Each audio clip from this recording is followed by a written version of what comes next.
Philippe de Gestas, colonel Jérôme Boulanger, j'aimerais vous faire écouter un coup de gueule, parce que je le disais, ça brûle aux quatre coins de France, ça brûle en Corse, on ira en Corse également retrouver notre correspondante Christine Elzi, mais ça a brûlé également en Bretagne. L'an dernier, on commentait cet incendie du côté des Monts d'Arrée, vous imaginez, les Monts d'Arrée brûlaient. Et là, alors on ne va pas comparer la situation bretonne et la situation du côté de l'Armor-Plage, puisqu'on parle de 1500 hectares, c'est toujours 1500 hectares de trop, me direz-vous, évidemment. Mais écoutez le coup de gueule de la maire de l'Armor-Plage et j'aimerais vous faire réagir.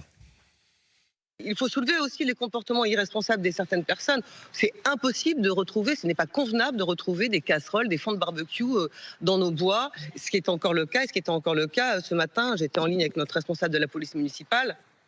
Et on retrouve dans nos bois des petites préparations de barbecue, des petites casseroles. On a retrouvé aussi des petits tas de pain tout près.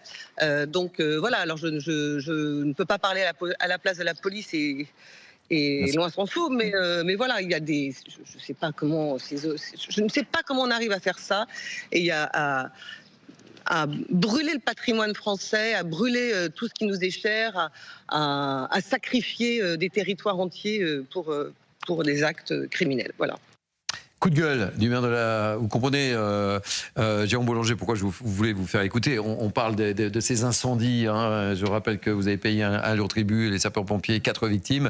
Et c'était ce matin, ce coup de gueule, parce que malgré l'actualité, des gens font des barbecues, font n'importe quoi. Voilà où on en est. Et on ne tire pas des enseignements. Et pourtant... on fait de la prévention vraiment durant toute cette période et depuis déjà la canicule, depuis le 18 juin, je me souviens sur les premiers plateaux de télévision, on disait oui, on parle beaucoup du risque sanitaire, mais nous on pense déjà au coup d'après. Le coup d'après, ça sera le feu de forêt. On y est en plein. Et ces gestes effectivement irresponsables de gens qui fument en forêt, qui font des travaux avec des outils mécaniques, qui font des étincelles avec effectivement des barbecues, etc. Il faut savoir que ça nous sursollicite. Notre mission, c'est bête à dire, mais aujourd'hui, 80% des interventions des sapeurs-pompiers, c'est le secours à personne. Le feu ne représente que 8%. Le secours à personne. Il faut des pompiers qui aillent au chevet des personnes âgées isolées qui vont effectivement avoir des troubles respiratoires ou autres pendant la canicule.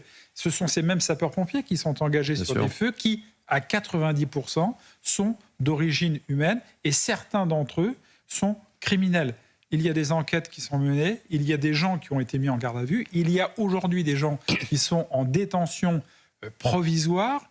Il faut savoir qu'un feu, accidentel ou criminel, est passible de lourdes peines. Et je le disais, Philippe de Gestas, tu brûles, tu dois payer, quoi, tout simplement. Et quand on entend ce témoignage de cette mère de la mort, elle est particulièrement remontée, et on le comprend aisément. Et elle reste malgré tout assez calme. Alors, bien sûr, entièrement raison. Évidemment, tout à l'heure, on se réjouissait de cet élan de solidarité assez général, mais c'est peut-être un peu tôt pour le faire, mais quand on ira au bilan dans quelques semaines, dans quelques mois, il sera temps aussi de mettre en exergue des comportements qui sont...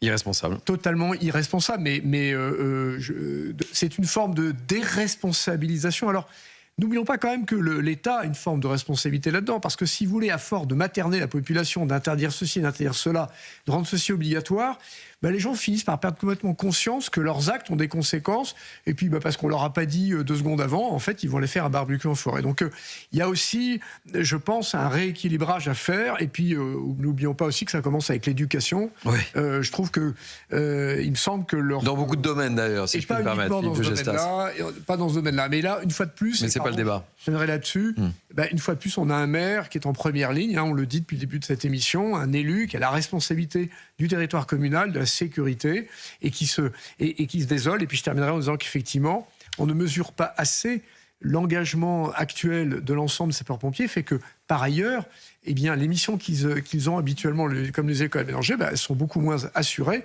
parce que la vie continue par ailleurs. Et donc, il va falloir aussi répondre à cette question.